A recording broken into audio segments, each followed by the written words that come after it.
성경 안에는 하나님의 마음이 담겨져 있습니다. 또한 하나님의 마음뿐만 아니라 하나님의 생각까지도 그가 기록하신 이 말씀 안에 담겨져 있고, 또 성경을 이렇게 보게 되면은 하나님이 사람들을 찾으시고 부르셨던 사건들로 이렇게 가득 차 있는 것을 봅니다. 제가 요즘 우리 역대하를 쭉 아침마다 새벽에 우리가 보고 있는 것처럼 역대하 16장에 보게 되면은 하나님의 눈을 이야기합니다. 하나님의 눈은 온 땅을 두루 감찰하신다. 다르게 말하면은 하나님이 보신다는 것이죠. 예수님의 삶을 이렇게 보셔도 예수님은 어떤 상황이나 형편 속에 그들을 보시고 긍휼히 여기셨다 이렇게 표현하기도 합니다. 또 어떤 상황을 보시고 불쌍히 여기시기도 했고 민망히 여기시거나 보시고 우셨다 이렇게 말씀을 하고 있습니다. 세상이 찾는 이런 기준과 또 하나님이 찾는 기준은 마치 이사야 55장에 있는 것처럼 하나님의 생각은 하늘이 땅보다 높은 것처럼 사실은 비교할 수 없는 만큼 하나님의 생각이 높은 것을 이야기하고 있습니다. 대체로 세상에서도 사람을 찾습니다. 그런데 세상의 기준들은 대체로 이 겉사람에다가 기준을 많이 두고 있습니다. 그가 어디 출신인가, 그가 외모가 어떠하고, 또 그는 어느 정도의 학벌을 가지고 있으며 또 얼마만큼의 소유물을 가지고 있는가. 세상 사람들도 사람을 찾음에도 불구하고 찾을 모든 삶의 기준들은 다 겉사람의 기준에 되는 경우가 많습니다. 그렇지만 하나님은 사람의 겉사람을 보는 것이 아니고 사람의 내면을 살피시고 또 그 사람의 동기도 보실 뿐만 아니라 삶의 태도를 보시는 그러한 분이라고 성서는 말하고 있습니다. 저는 교회를 섬기면서 자주 이 재직 세미나 하는 것을 외부에서 목사님 모시고 함께 참여하고 듣고 보는데 대체로 그때 나눴던 모든 말들은 재직은 어떻게 주일 성수해야 할 것이고 헌금의 삶은 어떠하고 11조나 봉사 이 이야기들을 저렇게 많이 하셨는데 이건 다음이고 오늘 보고 싶은 것은 다른 부분들은 먼저 쭉 보고 또 다음 주도 보고 그 다음 주까지 이렇게 보고 싶습니다. 사도행전 1장을 이렇게 쭉 보게 되면은 누가는 사도행전 1장에 예수님이 부활하시고 40일 동안 친히 그들에게 자기 자신을 보여주시고 또 40일 동안 하나님의 나라의 일에 대해서 쭉 말씀을 강론하셨습니다.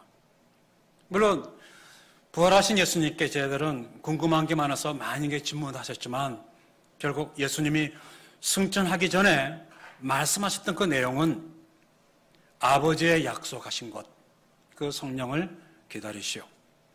예루살렘을 떠나지 말고 아버지의 약속하신 그 성령이 임할 때까지 하나님을 기다리라는 이 약속을 말씀하시면서 주의 성령이 임하면은 권능뿐만 아니라 증인된 삶을 살게 될 것을 이야기하시고 그들이 보는 앞에서 이렇게 하늘로 승천하셨습니다. 바로 그것이 감난산이었습니다. 이것을 경험한 이 제자들이 그들이 머물렀던 다락방에 와서 쭉 그들은 전심으로 하나님 앞에 예배하고 기도합니다. 그런데 그때 모여있는 사람들의 약 120명 정도가 한 마음으로 전심으로 기도하기에 힘쓰고 있을 때 베드로가 일어납니다. 베드로가 구약에 있었던 그 예언을 쭉 이렇게 설명하면서 가룟 유다를 이야기하는 것이죠. 하나님이 그에게 줬던 이 직무를 값으로 바꿔버렸던 이 문제 앞에 우리가 이 한 사람을 보충해야겠다고.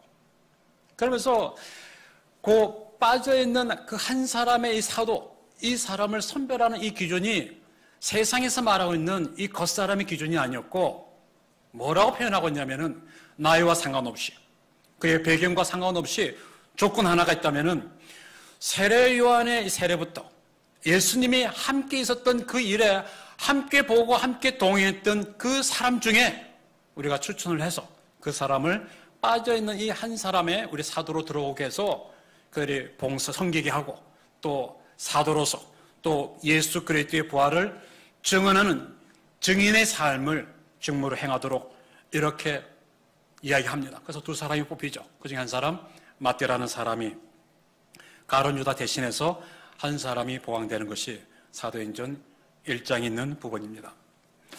사도행전 6장에도 보게 되면 사람을 선별하는, 사람을 뽑는 기준에 대해서 이야기하고 있습니다. 주 예수 그리스도를 전하는 그 일에 큰 환난과 핍박을 오히려 이 사람들은 기뻐하고 즐거워하는 이 무릎 속에 수많은 사람이 그리스도 몸 앞에 들어오기 시작합니다. 그런데 사도행전 6장에는 이 구제 문제가 빠져요. 구제 문제가. 가난한 사람들, 이 과부에 대해서 적극적으로 대접하는 구제 이 문제 앞에 큰 혼란이 빠졌습니다.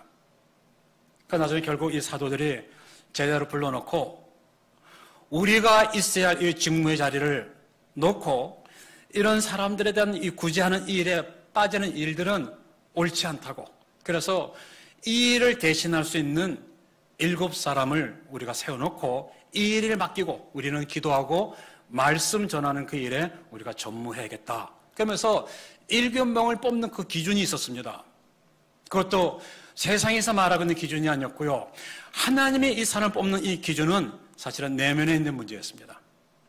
그들은 믿음이 충만하고 지혜와 성령이 충만하고 또 사람들에게 칭찬받는 사람들, 이 사람들을 뽑아서 그 일을 하게 하셨던 것처럼 이와 같이 세상이 보는 기준하고 하나님이 그 일을 하시는 그 내면의 부분들은 근본적으로 큰 차이가 있는 것을 봅니다.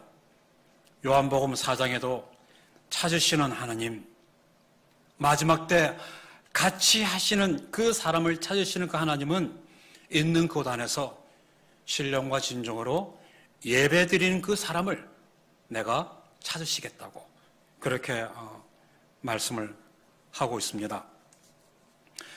히브리서 11장은 하나의 이렇게 전당이라고 이렇게 표현한다면 저는 이 히브리서 11장은 신앙의 전당이라 좀 그렇게 표현하고 싶습니다. 각 나라마다 존경을 받는 사람들이 있습니다. 처음 가는 그 나라도 그 나라가 사용되고 있는 화폐만 봐도 화폐에 나와 있는 그 인물은 그 나라에 존경받을 만한 사람이 거기에 있는 것을 보는 것처럼 어쨌든 각 나라마다 존경받는 사람들이 있습니다. 이 사람들은 자신의 나라를 위해서 최고의 이상과 목표를 가지고 자기들의 몸을 거기에 바쳤던 이 사람들이 사실은 명성에 명예로운 이러한 전당에 들어가 있는 이 사람들입니다.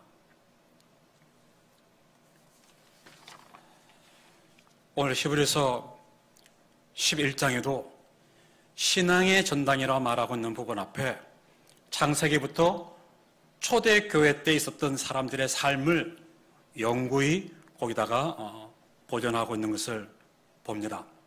그래서 이 전당의 문 입구에 이전에 제가 어렸을 때 이 집집마다 다 이렇게 문패가 있었습니다. 이 집은 누구네 것입니다 하고 이렇게 문패가 있었던 것처럼 마치 히브리서 11장 믿음의 전당에 창세기부터 초대교회에 있었던 수많은 사람들을 영구히 보존했던 이 사람들의 그 문의 입구에 문패 믿음의 정의를 이렇게 기록하고 있습니다. 믿음은 바라는 것에 대한 실체요, 보지 못하는 것에 대한 증거라. 이렇게 신앙의 전당 속에 이렇게 기록하고 있는 모습을 봅니다. 이것은 나중에 좀 뒤에 좀 보고 싶어요. 잘 아시는 요한복음 3장은 밤중에 예수를 찾아온 바리새인이었습니다. 이 사람은 지도자였습니다. 유대인의 관원이라고 말합니다.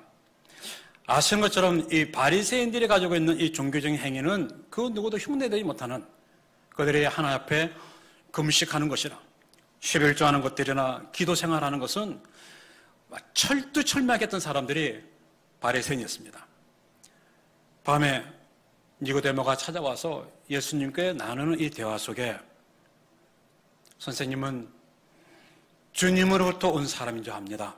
이렇게 쭉 이야기하는 중에 예수님이 이건 니고데모에게 거듭남에 대해서 이야기하고 있습니다. 거듭남. 저는 개인적으로 교회 공동체를 세우는 이런 사람들에게 중요한 것이 하나 같다면은 거듭남이 없는 사람이 교회를 섬기는 것, 하나님과의 이 거듭남이 없는 사람이 직분을 갖는 것은 상당히 위험한 것들을 저는 종종 많이 봤습니다. 그래서 오늘 보고 싶은 이 재직 세미나의 첫날은 그거 보고 싶어요. 교회를 섬기는 재직이란다면은 제일 중요한 것은 내 삶에 거듭남이 있는가. 주님과의 만남이 있는 사람만이 사실은 교회를 섬길 수 있는 기준이 된다. 전 그렇게 생각합니다. 잘 아시는 것처럼 엘리의 두 아들 홈리와 이 뷰나스의 사건을 우리 잘 압니다. 이 홈리와 뷰나스를 뭐라고 표현하냐면은 이 사람은 하나님을 찾지도 하나님에 대해서도 알지도 못하는 불량한 사람이라고 이렇게 말을 하고 있는데, 이런 삶을 살고 있음에도 불구하고 그는 제사장 직임을 사실은 홈리와 뷰나스는 하고 있었던, 이런 사건이 이때만 있었겠어요? 아니요. 오늘날 교회 안에도 하나님과 만남이 없는, 하나님 앞에서 거듭남이 없는 사람들이 그 일을 하는 일들이 의외로 많이 있습니다. 이것은 몸을 세우기보다는 되레 어렵고 부담감을 주는 이러한 일들이 있다고 생각하기에, 그래서 재직에게 가장 중요한 것은 자기의 신앙을 갖는 것입니다. 자기의 신앙. 다른 사람의 하나님 아닌 나의 하나님을 경험하는 것이 재직으로서의 교회를 섬기는 사람의 가장 중요한 한 부분이라 저는 그렇게 생각합니다. 혹시 옆에 성경책이 있으면은 세 군데 이 사건들을 조금 보고 싶은데 성경책을 좀 펼으면 좋겠어요. 누가복음 7장. 그래서 세 군데 사건을 보면서 자기의 신앙이 무엇인가를 이렇게 조금 함께 좀 나누고 싶습니다. 누가복음 7장 36절부터 50절까지 있는 한 사건입니다. 이 사람은 바리새인이었습니다. 그 사람의 이름은 시몬. 시몬이 예수님을 식사 자리에 초대를 합니다. 이 바리새인 이 시몬의 집에 예수님은 들어갔다는 소식을 한 여인이 들어요. 그런데 이 여자는 온 동네가 이 삶이 무엇인가를 모르는 사람이 없을 만큼 이 사람은 율랑녀였습니다. 이전 성경에는 창녀라고 말합니다. 바리새인 집에 이 한 여인이 들어오는 겁니다. 불청객이죠. 초대받지 아니하는 무단 침입했던 이 여인이 예수의 발 곁에 서서 눈물로 예수의 발을 씻깁니다. 그리고 머리털로 그 발을 씻기고 그 발에 입 맞추고 향유를 예수의 발에 붓습니다. 이러한 한 행동은 이 여인의 자기의 인생에 결단하는 한 여인의 예수 앞에 봉헌하는 의미가 이 안에 담겨져 있습니다. 지금까지 살아왔던 생활을 청산하고 이제부터는 새로운 인생을 살겠다는 결정이고 결심하는 그 모습입니다. 많은 사람 앞에 나가는 이 부끄러움을 개의치 아니하고 또 바리새인 가정이라는 이 체면을 극복하고 있는 이 한 여인의 이 모습, 이러한 행동은 옛사람을 벗어버리고 새 사람을 입는 삶의 전환점입니다. 이 모습을 보면서 예수님이 말합니다. 내 믿음이 너를 구원했다고. 바로 이러한 행위가 하나님 앞에 이 여인은 자기의 신앙, 자기의 믿음이 무엇인가를 우리에게 말씀해주고 있는 한 부분들입니다. 이것은 좀 개인적으로 거듭남이라고 생각합니다. 두 번째, 뒤에 누가복음 8장입니다. 누가복음 8장. 누가복음 8장의 이 배경은 이 거라사인의 군대에 귀신 들린 이 사람을 예수님이 고쳐주시고 다시 돌아옵니다. 이 예수님의 이 기다렸던 이 문제 앞에 회당장 야이로가 예수님께 나와서 요청을 합니다. 내 외동딸 12살 먹은 아이가 죽어간다고. 그래서 예수님을 자기 집으로 초대하고 있는 이 야이로. 자, 야이로 집으로 가는 중에 그 가정 속에서 끼어들어왔던 한 사건입니다. 오늘 그것이 누가복음 8장 43절에 있는 사건인데요. 12년 동안 모든 재산을 다 탕진하고 자기가 고침을 받고 싶었던 다 해봤지만 아무렇게도 될 수 없는 혈루증은 앓는 이 한 여인이 예수의 옷자락을 만졌던 이 한 사건입니다. 이것이 누가복음 8장입니다. 오늘 성경 보니까 수많은 사람들이라 말합니다. 그래서 마치 이렇게 사람들의 떠밀려서 가는 이 과정 속에 이 여인이 예수의 옷자락을 만졌던 이 한 사건이 누가복음 8장에 있는 사건이었습니다. 레위기 15장 이 말씀을 이렇게 보게 되게 되면은 모세의 율법에는 여자의 하혈에 대해서는 이것을 부정한 것으로 규정하였고 아주 이 문제를 엄격하게 규정하였습니다. 이 하혈한 여자는 그 누구라도 절대로 만졌으면 안 될 뿐만 아니라 만약에 만졌다면 그 사람에게는 부정이 그에게 옮겨가서 해질 때까지 부정함으로 즉시로 옷을 빨아야 되고 또 목욕을 해야 하는 이런 사회와 이런 법률 속에서 이 여인이 법을 어기고 예수의 옷자를 만졌던 한 사건이었습니다. 그래서 이런 상황 속에 여자가 예수님께 나와서 이 사건을 이야기한다는 것은 상당히 어려운 시간들이라고 생각합니다. 그런데 예수님이 뭐라 하냐면은 누가 내 옷자락에 손을 만졌다고 예수님은 아셨습니다. 이미 자기의 삶을 통해서 능력이 흘러나갔다는 것도 알고요. 그 여인이 예수의 옷자락을 만졌던 이 사건도 예수님도 알고 있음에도 불구하고 왜 예수님은 이 부끄럽고 범법 행위를 한 이 여인이 처벌될 것을 알면서도 불구하고 공개 발언을 시키려고 했겠는가? 예수님이 중요하게 생각했던 것은 공개적인 신앙 고백이었습니다. 오늘 뒤에 오늘 말씀 한번 우리 누가복음 8장 이렇게 쭉 한번 보시게 되게 되면요. 예수님과 여인과의 대화를 이렇게 기록하고 있습니다. 여자가 예수님께 나와서 자기가 손댄 이유를 설명하고 또 나은 것뿐만 아니라 그 다음에 뭐라냐면 모든 사람 앞에서 이 모든 것을 다 고했다 이렇게 표현하고 있습니다. 자, 이 소리를 들었던 예수님이 이 여인에게 말하냐면은 따라 내 믿음이 너를 구원하였으니 평안히 가라 그렇게 말씀하셨습니다. 다시 말하면은 예수님은 공개적인 신앙 고백이 자기의 신앙으로 인정하고 있는 모습을 성경은 우리에게 말해주고 있습니다. 일요일날만 나오는 일요일 신자나 성전 안에서만 신앙 의식만 가지고 있는 이란 것 아니고요. 그리스도인이란 내 삶의 일터, 직장이나 가정이나 사회생활 전반에서 나는 그리스도인입니다. 구원이 여기에 있고 인류의 소망은 예수 그리스도는 이 신념을 말과 행동으로 통하여 공개적으로 표명하는 것이 이것이 자기의 신앙을 가지고 있는 사람의 모습입니다.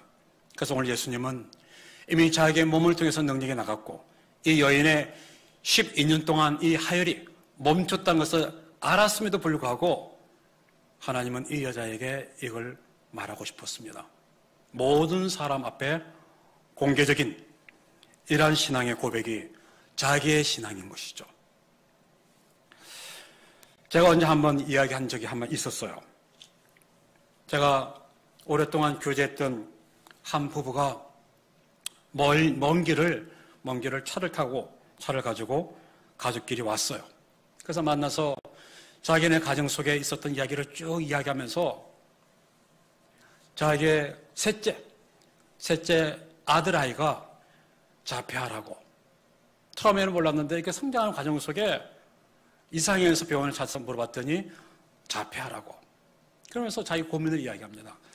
아시는 것처럼 자폐아는 내가 일어나고 있는 상황들을 봅니다. 느낄 수도 있어요. 하지만 자폐아는 자기 속에서 역사하셨던 그 일들에 대해서 다른 사람에게는 말하지 않냐는, 종종 오랫동안 신앙생활 했던 사람들 안에도 마치 영적인 자폐아처럼 예배당에서는 그레이트인 것처럼 찬송도 하고 손뼉도 치고 하나님을 높이지만 다시 내가 살아가는 내 삶의 일터 안에서는 저 사람이 그리스도인지 아닌지 알지도 못하는, 식당에 가게 되면은 안 믿는 사람이나 믿는 사람이나 별 차이 없는 똑같은 그런 가치관을 가지고 말을 하고 행동하는 이가 아니고요.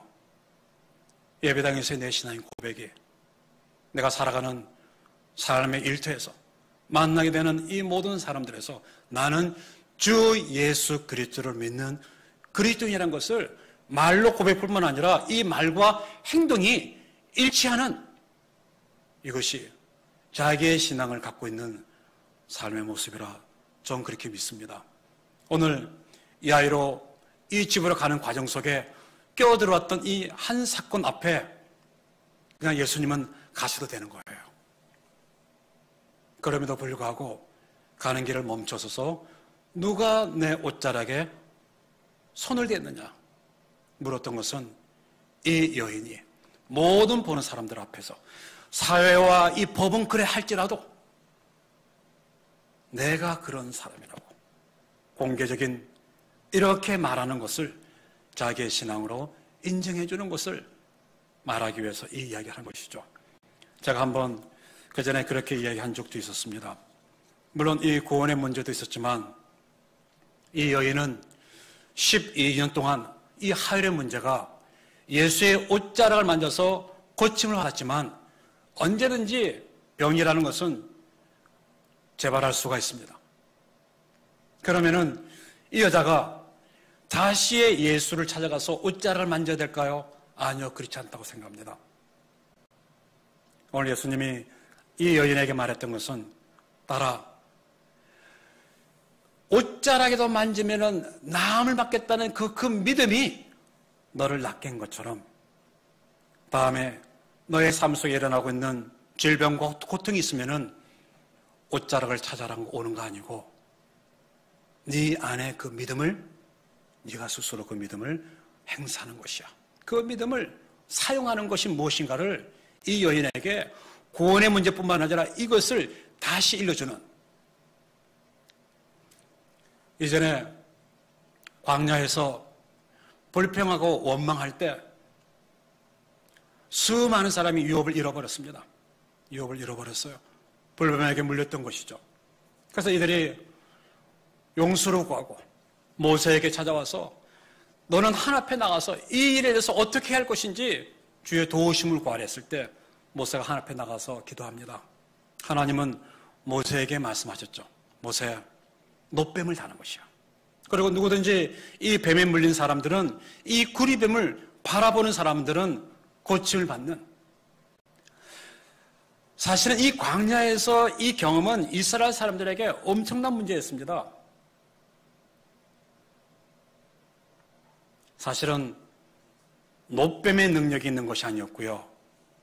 그렇게 말씀하신 이 말씀을 믿고 믿음으로 바라본 사람들에게 고침을 받았음에도 불구하고 나중에 히스기야 왕이 됐을 때 여전히 이스라엘 사람들은 그 광야에서 경험됐던 이 경험이 여전히 자기네들을 지켜줄 것이라고 믿었던 변질되어 버린 이 문제가 있었던 것이죠. 오늘 야이로 집으로 가는 과정 속에서 예수님이 이 여인에게 멈춰서서 물었을 때 베드로는 그렇게 말하지 않습니까? 사람들이 너무너무 많아 밀어서 그러하다고. 그랬더니 예수님은 이 여인을 멈추게 하고 여인의 입에서 모든 사람이 보는 앞에서 공개적인 이러한 신앙의 고백을 함으로 따라 내 믿음이 너를 구원했다고. 이 공개적인 이 신앙의 고백을 자기의 신앙으로 예수님은 받아들이고 있는, 우리가 이처럼 공개적으로 신앙 고백적인 생활을 못하는 것이 있다면 전 두 가지라고 생각하고 싶어요. 첫째, 하나는 내 자신이 믿지 않습니다. 또 하나는 인생을 위한 복음의 가치를 그 사람에게 그다지 크게 생각하고 있지 않기에 그렇다, 좀 그렇게 생각하고 싶습니다. 2021년 우리 송도 좋은 교회 재직으로 세우신 사람들에게 가장 중요한 것은 종교적인 행위 아니고요, 1대1로 주님과의 만남이 있는, 위에서 전하는 사익자들의 그 하나님 아니고요, 그 하나님이 나의 하나님, 자기의 신앙을 갖는 것이 가장 중요한 한 부분이기에 재직은 헌금 생활은 이렇게 해야 됩니다, 예배당에서 신앙생활은 이렇게 됩니다, 어떤 행위적인 것보다도 더 선행되어야 할 것은 먼저 그 나라와 의를 구하는 것처럼 먼저 주님과의 나의 일대적인 만남을 가지고 있는 사람인가, 이것이 재직으로 살아간다면 가장 중요한 한 부분이라 저는 그렇게 믿어요. 한 공동체 안에 아브라함과 같은 사람도 있는가 하면은 사실은 아브라함의 조카 롯과 같은 사람들도 있다고 저는 그렇게 생각하고 싶어요. 가장 중요한 내 신앙생활은 공개적인, 안타깝게도 30년 동안 이 교제했던 한 친구가 올 초에 저랑 이렇게 등을 지고 이렇게 갈등하고 이렇게 어느 정도 관계가 서먹서먹해졌던 한 친구가 있습니다. 한번 만났어요. 만나서 나는 이런 앞으로 이런 사업을 하겠다고 자기 사업을 설명을 쭉 해요. 그래서 이 부분은 내가 어떻게 하면 좋겠는가.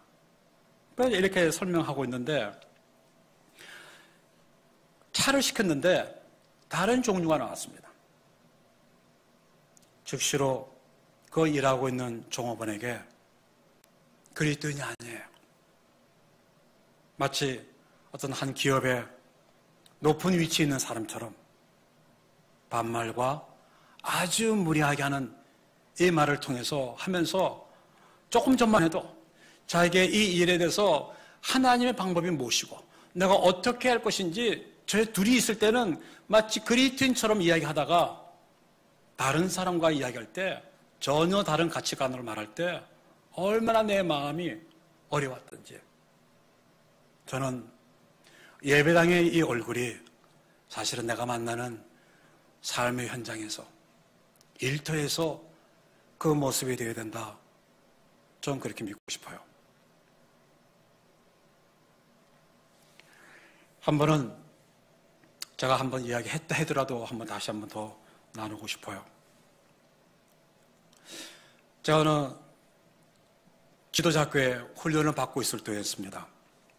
그 아래 타주에서 그 동네가 너무너무 더워서 시원한 그쪽으로 여러분 교인 전체 수련회가 들어왔습니다. 그래서 말씀을 전할 수 있는 그 일을 부탁했기에 제가 첫날 같이 모여서 첫날 하나님 말씀을 나눴습니다. 하나님의 거룩하심에 대해서. 그래서 이제 끝나고 나서 이렇게 저를 초청해준 그 친구랑 밥을 먹고 거기에 목사님하고 권사님도 오셔서 장로님도 오셔서 같이 인사하고 또 그분들은 그분 테이블에서 식사 교제가 이렇게 있었습니다. 그래서 제가 그 친구에게 물었어요. 저분이 너희 교회 개척했던 목사님이었더니 아니요, 두 번째 사람입니다. 그러면서 이 교회 이야기를 하는 겁니다. 뭐 나왔으니까 이야기죠. 이것이 이제 제가 있었던 곳은 이제 콜로라도 쪽이었고 이 친구가 있었던 뉴멕시코가 붙어 있는 그쪽이었습니다. 당시에 아주 헌신된 한 목사님이 거의 한인들이 별로 없는, 비즈니스도 별로 없는 이 뉴멕시코에다가 미국 교회를 빌려서 교회가 시작됐습니다. 그래서 거의 사람이 없는 그곳에서 이 한 사람의 헌신이 공동체를 이끌어가는데 나중에 이 소식을 듣고 한 명씩 예배당에 출석하기 시작했습니다. 그런데 이 사람들은, 오는 사람들은 하나님에 대한 갈망한 것보다는 그리워서, 한국 소식을 그리워서, 또 내가 이 사람들 만나게 되면은 내 비즈니스에 도움이 될 거라고 생각해서 그렇게 해서 모였던 사람들이었습니다. 그런데 이 한 사람의 헌신이 그런 동기로 왔던 사람들이 한 명씩 주님께로 오기 시작했습니다. 아까 처음에 이 창녀가 예수의 발에 향유를 부었던 것처럼 그러한 일들이 이 교회 안에 일어나기 시작했습니다. 거듭난 주님과의 만나는 일들이 교회 안에 일어나기 시작했습니다. 그러니까 이제는 예배당에 오는 동기가 달랐어요. 그때는 자기의 유익을 위해서 교회당 찾았는데 이제는 주님을 알고 싶어하는 마음이 간절했습니다. 교회는 더 자리가 부족할 만큼 차기 시작했습니다. 결국 이 성도들 안에 그런 이야기를 담임하게 한 것이죠. 목사님, 우리가 미국 교회를 빌리다 보니까 오후 예배밖에 올 수가 없어서 우리는 새벽에도 말씀을 듣고 싶어하고 상담도 하고 싶고 성경 공부도 하고 싶고 그래서 이제 우리 예배당이 있었으면 좋겠습니다. 여기에는 몇 명밖에 모이지 않은 미국 교회들 아마 우리가 사고자 한다고 그러면은 구입할 수 있는 교회들이 꽤 있다고 봅니다. 우리가 우리의 예배당을 있었으면 좋겠다고. 그래서 목사님은 한마디도 안 하신 것이죠. 그러니까 나중에 이분들이 자기네끼리 모여서 돈을 모으고 론 얻어서 다른 예배당을 하나 샀습니다. 주차장도 넓은데 좋은 아주 예배당. 그러니 이 교인들이 너무너무 좋아했습니다. 새벽 예배도 마음껏, 주일날도, 성경 공부도, 기도 모임도 자기네 예배당에서 마음껏 하나님을 예배하는 이러한 일들이 있었습니다. 교회는 점점점 더 부흥관 이러한 일이 일어나고 있을 때 목사님이 갑자기 다른 주로 가야만 하는 상황이 생겼습니다. 그래서 이 목사님이 5명의 청빙위원들을 부르고 내가 가야 될 때 다음 후임자를 내가 모실 수 없기에 부탁하러 떠났습니다. 내가 떠나간 후에 신문에다가 광고를 내라고. 우리 교회는 이런 정신으로 이렇게 모여져 있고 이렇게 다 설명을 하고 그 다음에 그 사람들이 내는 서류와 또 서류와 함께 보내는 카세트의 말씀을 5명이 함께 앉아서 듣고 그 다음에 걸려야 할 사람은 걸르고 서류로 먼저 걸르고 카세트의 말씀을 들어보고 걸러서 선별된 사람을 매주일마다 교회에 불러서 말씀을 전하고 그 다음 모든 교인들이 말씀과 함께 교제가 교인들이 다 이 사람이면 좋겠다 할 때 그 사람 딴 거 보지 말고 다음 후임자로 세우시오. 이렇게 떠났은 거예요. 그래서 청빙위원 5명들이 신문에 광고도 내고 들어오는 서류도 보고 그 다음에 면접도 하고 카세트 테이프를 들었습니다. 그래서 매주일마다 한 분씩 말씀을 듣기 시작했습니다. 많은 시간이 지나갔어요. 결정하지 못하는 이런 상황 속에 이제 몇 명이 남지 않아서 이 사람들 안에 어떻게 생각했냐면은 우리가 선별했던 사람 다 들어보고도 없으면은 힘들지라도 한국에다가 광고를 내서라도 한국에서 목사님을 모셔서 여러 가지 문화적인 것이나 언어적인 것이 시간이 간다 할지라도 그래도 그렇게 해서라도 담임을 모셔야겠다 이렇게 하고 있을 때 거의 끝자락에 토요일 날 오시겠다는 그 목사님을 공항에서 뵀습니다. 그래서 이 집사가 이 목사님 모시고 매주마다 모셨던 모텔에 목사님을 모셨습니다. 목사님, 우리 예배가 몇 시부터 어떻게 쭉 주일날은 이렇게 진행됩니다. 제가 내일은 몇 시까지 제가 오겠습니다. 그리고 저녁은 시켜서 드십시오. 아침은 우리가 내는 숙박에 다 포함된 거니까 어디서 음식을 하느냐에 따라서 거기서 드시고 오시면 되겠습니다 하고 목사님 모시고 떠나갔어요. 다음날 모텔에 일찍 목사님 모시러 가니까 목사님이 로비에 서 계셨어요. 그 목사님을 차에 모시고 동일하게 계산하기 위해서 갔더니 쭉 몇 주 전부터 쭉 해왔던 것보다는 조금 더 많은 액수가 첨부가 됐어요. 그래서 묻고 싶어도 시간이 없어서 일단 얼른 계산만 하고 목사님 모시고 예배당으로 갔습니다. 오랫동안 미국 생활했기에 부모와 아이들이 함께 예배를 드리는 예배당. 한 번은 한국말로, 한 번은 영어로. 동시에 부모와 이 어린 세대들이 동시에 하나님을 예배할 수 있었습니다. 다 들을 수 있었고 너무너무 기가 막힌. 그래서 청빙위원들도 이분이면 되겠다. 그리고 끝난 후에 교제와 식사 자리에 모든 사람들이 다 좋아하는 것을 느낄 수가 있었습니다. 목사님도 알 수 있었죠. 어느 정도. 끝나고 목사님 모시고 공항으로 배웅을 갑니다. 목사님 와주셔서 감사합니다. 조만간 청빙위원회에서 연락을 드리겠습니다. 그래서 좋은 마음으로 목사님도 가고 이 청빙했던 이 친구도 집으로 돌아오는 중에 오늘 아침에 거기에 나온 계산에 대해서 의문점이 있어서 차를 바꿔서 모텔로 갔습니다. 그래서 물었어요. 왜 그전보다 훨씬 더 많은 돈이 나왔는가? 저녁값이 차이가 있더라도 어떻게 이렇게 많이 나왔을까?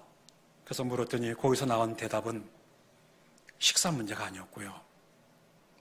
돈을 내고 보는 유료 영화를 이분이 보신 거예요. 그래서 물었습니다. 아니, 무슨 영화를 보았기에 이렇게 돈이 많이 나왔냐고. 그래서 사정을 해서 이 목사님이 보셨던 이 시간대를 추적해서 봤던 제목을 보니까 다 음란물을 본 거예요. 3개. 다르게 말한다면 한 잠도 주무시지 않고 영화 3편을 다 보신 거예요. 그래서 집사가 큰일 났습니다. 마음에. 어떻게 하지? 이미 청빙위원들은 다 이분에게 다 공표를 던지고 있고 교인들도 다 좋아하는데 목사님도 어느 정도 마음을 가지고 떠났는데 그래서 고민하다가 다음날 목사님이 전화를 드렸어요. 목사님, 어제는 먼 길 오셔서 우리 교회가 너무너무 귀한 시간 주셔서 감사합니다. 근데 목사님, 숙소에서 영화를 보셨네요. 음란물을. 3편을 보셨네요. 그랬더니 내가 숙소에 들어와서 시차 때문에 잠이 안 와서 우연히 리모컨으로 이렇게 텔레비전을 눌렀는데 그냥 튀어나왔던 그 영화를 보았다네. 그랬더니 목사님, 돈을 지불하는 그 영화를 보기 위해서는 거기에서 요구하는 대로 채널을 이렇게 맞춰서 마지막 yes, no에 대해서 눌러야만 그 영화를 돈을 내고 볼 수 있는 겁니다. 목사님이 우연히 나온 거 아니었고 의도적으로 그걸 보기로 결정하시고 이렇게 눌러서 그 영화를 보시고요. 하나가 다 끝나자마자 또 다음 영화를 또 다시 처음부터 2편 끝나자마자 또 한 편을 처음부터 이렇게 리모컨으로 거기에서 요구한 대로 다 눌러서 마지막 예스를 눌러서 영화를 다 보셨습니다. 한 잠도 안 주무시고. 그래서 이 친구가 목사님에게 부탁을 했습니다. 목사님, 이 문제는 저만 지금 현재 알고 있습니다. 다른 청빙위원들도 모르고 교인들도 아무도 모르는데 혹 청빙위원들이나 우리 교회 식구가 목사님에게 전화를 하셔서 왜 우리 교회에 오지 아니하냐고 묻는다면은 이렇게 이야기해 주셨으면 좋겠습니다. 내가 그날 너무너무 기쁜 마음으로 왔는데 집에 돌아와서 그 교회를 놓고 기도하는 중에 하나님이 그 교회 아니야. 그래서 내가 순종함으로 이 교회를 안 가기로 결정했기에 갈 수가 없습니다. 이렇게 대답해 주십시오. 그래서 목사님 못 왔어요. 그 교회. 다른 분이 오신 거예요. 내가 누구인가? 나의 진짜 영적인 현주소는 여기요? 아니요. 예배당 아니죠. 아무도 나를 아는 사람이 없는 그곳, 아무도 나를 지켜보는 곳이 없는 그곳에서 내가 무엇을 생각하고 무엇을 행동하느냐는 나의 현재의 영적인 현주소입니다.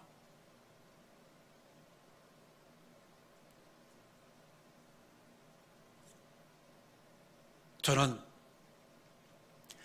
하나님과의 개인적인 만남이나 자기의 신앙이 없는 이런 사람이 많은 교회보다는 숫자가 적을지라도 하나님 앞에서의 자기 신앙이 무엇인가를 예배당뿐만 아니라 내가 살아가는 삶의 일단에서 동일하게 고백할 수 있는, 고백과 함께 그렇게 행동하는 사람이 소수의 사람이란다 할지라도 이 사람이 교회를 섬기는 재직이라 저는 그렇게 믿고 싶어요. 요한복음 12장에 말합니다. 한 알의 미랄이, 하나 앞에 생명을 갖고 있는, 말과 삶이 일치하는 삶을 살고 있는 한 알의 미랄이 땅에 떨어져서 썩어 죽으면은 열매를 맺는 것처럼 내년 우리 교회는 적은 숫자란다 할지라도 진짜 그의 예배당에서의 그 얼굴의 그 모습이 내가 살아가는 내 사회 안에서, 만난 삶 안에서 이혼화시키지 아니하는, 가면을 쓰지 않는, 탈을 쓰지 아니하는 이런 삶이 우리 교회 안에 있었으면 좋겠습니다. 예수님의 모습이 많다고요? 아니요, 그렇지 않았습니다. 밤중에 찾아왔던 니고데모는 어느 날은 사람이 많이 있는 그곳, 많이 볼 수 있는 곳에 바리새인이라는 이 얼굴에 가면을 쏟고 왔지만 예수님의 얼굴은 하나였습니다. 3년 반 동안 제자들과 함께 삶을 살면서 하나님의 나라에 대해서, 하나님의 진리에 대해서 얘기할 때 예수님의 그 모습은 하나였습니다. 그가 잡혀와 있는 그 자리에서도, 빌라도 앞에서도 예수의 얼굴은 하나였고요. 요한복음 17장 하나님 앞에서 기도하고 있는 그 기도하는 그 모습도 예수의 모습은 하나였습니다. 재직은 이렇게 살아야 되지 않나 저는 그걸 생각합니다. 삶과 내 신앙이 분리되지 아니하는, 이게 이혼화된 상황 속에서 헌금 생활하고 주일 성수하고 이렇게 하는 것, 홈리와 비누아스와 다를 바가 뭐가 있겠습니까? 홈리와 비누아스는 제사장으로 할 수 있는 의복도 가졌고요, 그 위치에서 일을 했지만 그는 하나님의 거룩함에 대해서 등을 돌렸고 하나님을 알지 못하는 불량한 이런 삶을 살았던 홈리와 비누아스보다는 오히려 우리가 이미 보았던 것처럼 역다의 메가야같이 평범한 고깃밖에 나오지 않은 인물이 한다 할지라도 400여 명이 이렇게 말한다 할지라도 미가야는 뭐라고 말하는지 아시죠?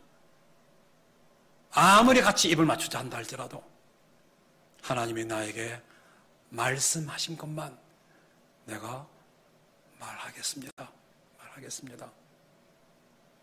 그래서 제가 재직 세미나에 먼저 그런 어떤 행동적인 것보다는 이것이 주님 앞에 선행된다 그러면은 가르치지 않아도 주님 앞에서 기도 생활은 어떻게 할 것인지, 물질 앞에서 내 삶은 어떻게 할 것인지, 다른 사람 앞에 섬기는 봉사 속에서의 내 성실하고 충성스러움은 어떻게 할 것인지, 그것은 그가 주님 안에 있다면은 요한 1서가 말하고 있는 것처럼 너희 안에 있는 성령의 기름 부심이 너를 가리킬 거라고 말한 것처럼 이것이 억지로 하는 거 아니고요, 눈치 보고 하는 거 아니고 기쁨으로. 내년에는 우리 재직들은 그 마음에 자원함이 있었으면 좋겠습니다. 재직이니까가 아니요, 내가 하나님의 사람이니까 내가 살아가는 경건 생활 속에서 해야 할 그 일은 기쁨으로, 자원함으로, 인색하지 않고 섬길 때 자라가는 다음 세대들이 이 삶의 모습 보면서 살아간다, 좀 그렇게 생각해요. 오늘 믿음의 전당이라 말하고 있는 히브리서 11장에 있었던 그 사람들은 영구히 보존됐던 사람들입니다. 그 나라 말로 이 성경이 보존되는 곳이란다면 그가 어떤 삶을 살았는지, 다음 세대 그 후생 자손들이 어떤 삶을 살아가는 것이 믿음이라는 것을 말할 수 있는 삶의 모습인가를 가르치고 보여줄 수 있는 것처럼 부탁합니다. 그러다 예수님은 급하게 외동딸을 고치러 갈 수 있음에도 불구하고 예수님은 가는 길을 멈춰줘서 모든 사람이 보는 앞에서 이 범법적인 행위를, 죄를 범한 그에게 다가오는 이 엄청난 이 문제 앞에서도 모든 사람 앞에 공개적으로 고백하는 것을 보면서 따라, 이건 너의 신앙이야, 너의 믿음이었어, 이렇게 인정해 주던 것처럼 우리의 삶도 예배당에서만 고백하는 거 아니고요, 안 믿는 곳에서도 동일하게 예배당에서의 주님을 섬기는 것처럼 그리스도인답게 섬기면 얼마나 좋겠냐 생각합니다. 저 안에 그 30년 동안 사귀어왔던 그 친구가 저야 제일 많이 마음이 무너졌던, 섭섭했던 것은 돈 문제 아니었고요, 그가 저에게 베푸는 그거 문제가 아니었고, 나에게 대한 것처럼 안 믿는 사람에게 동일하게 되어줬으면 제가 너무너무 좋아했을 텐데, 완전히 장사난처럼 말을 그렇게 하는 보면서 얼마나 내 안에 실망했는지 부탁하고 싶어요. 내가 살아가는 내 직장, 내 사회 안에서도 거기서도 주님이 나를 보고 있다는 걸 기억하시고 동일한 이 신앙의 고백을 하는 것이 자기의 신앙을 갖고 있는 모습입니다. 마지막 세 번째는 누가복음 17장입니다. 17장에 격리되어 있는 사람들입니다. 회당에서도 가정과 사회에서도 같이 어울릴 수 없는 격리되어 있는 상태에 있었던 10명의 나병 환자입니다. 이 나병 환자들이 예수님께 요청을 합니다. 우리를 불쌍히 여겨주시고 우리를 고쳐달라고. 그래서 예수님이 이 10명에게 말합니다. 가거라. 제사장에게 가서 네 몸을 보이고. 그래서 이 10명의 나병 환자가 예루살렘에 있는 제사장으로 그 길을 가는 중에 흥분이 있는 것이죠. 흥분이 있었어요. 가는 중에 몸이 나았다고. 이 기쁨은 이루 말할 수 없는 것이죠. 가정에서도 격리가 되는 것이고 사회와 이 모든 것에도 격리되어 있는 상황 속에 살았던 이들이 마음을 받은 후에 그 기쁨은 말할 수 없다 생각합니다. 이들이 제일 먼저 첫 번째 가져야 할 거 있다면요, 제사장에 가가지고 사회 복구에 대한 이러한 증명을 갖는 것이었는데, 이들은 이걸 했지만 그 중에 10명 중에 9명은 다른 곳으로 가버렸고, 한 사람이 자기 몸에 난 걸 보고 하나님 앞에 영광을 돌리고 예수께 와서 감사를 하고 있는 것이죠. 이 사람은 사마리아 사람이었다고 표현합니다. 그때 예수님이 묻습니다. 다 낫지 않았냐고. 근데 9명은 어디 있는가? 자기의 신앙을 갖는다는 이 의미 안에는 삶의 우선권입니다. 삶의 우선권. 저는 개인적으로 재직으로 그리스도의 교회를 섬긴다면 내 삶의 우선권이 내 만족에 있지 않고요,